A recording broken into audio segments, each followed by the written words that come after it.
And chapter 6 is secondary activities, which is generally known as manufacturing industries. In this, we will discuss here in this video about the iron and steel industries. Iron and steel industry form the basis of all other industry. That is why this is called the basic industry, as this industry provide raw material to other industries such as machine tools, engineering goods, right, for the further production. It is heavy industry as well, as this industry uses large quantity of heavy and bulky raw material, and its finished good is also heavy. The raw material which are used in the making of steel is iron ore, coal, limestone and manganese. For the manufacturing of 1 ton of steel, we need 4 ton of iron ore, 2 ton of coal, 1 ton of limestone and 5 to 10 kg of manganese. And this tells the amount of raw material required for 1 ton of steel is around 7 to 8 ton, which is very heavy and bulky. In this process, iron is extracted from iron ore by smelting the iron ore into the blast furnace with the help of carbon and limestone.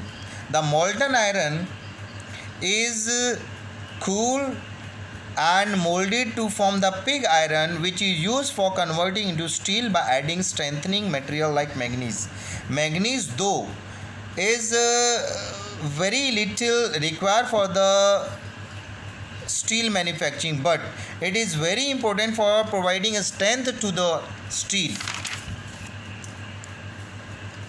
As we have seen, the industries, these steel industries are divided into two type of steel plant. One is large steel plants, another is mini steel plants. Large steel plants are called integrated steel plants.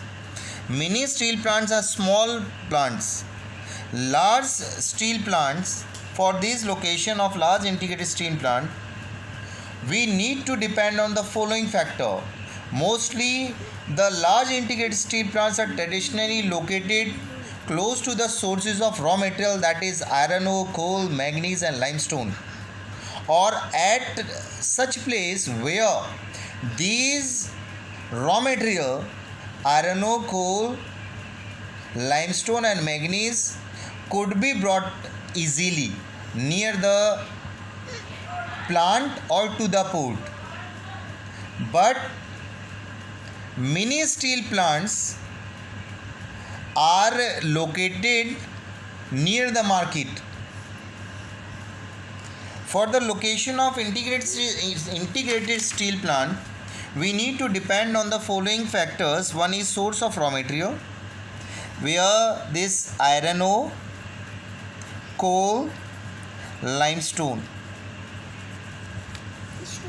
these are the important raw material. Transport, for the development of steel industry, for the steel plant we need a efficient network of railways, roads as well as port, means waterways are necessary, because for the transport of raw material, for the import and export of machinery and the finished good, we need water transport. There should be a power supply facility, because these are large scale industries. For them we need cheap power in large quantity, and generally most of the steel plants are having their own power stations in the form of thermal or hydel power. Labor, we need cheap and semi-skilled labor. Where this type of labor is available, steel plants have added advantage. Capital investment is very heavy because these are large scale plants, large scale industry. For them, for the setting up a plant, for purchase of land, for machineries, equipments, and setting up of infrastructure, we need large amount of capital.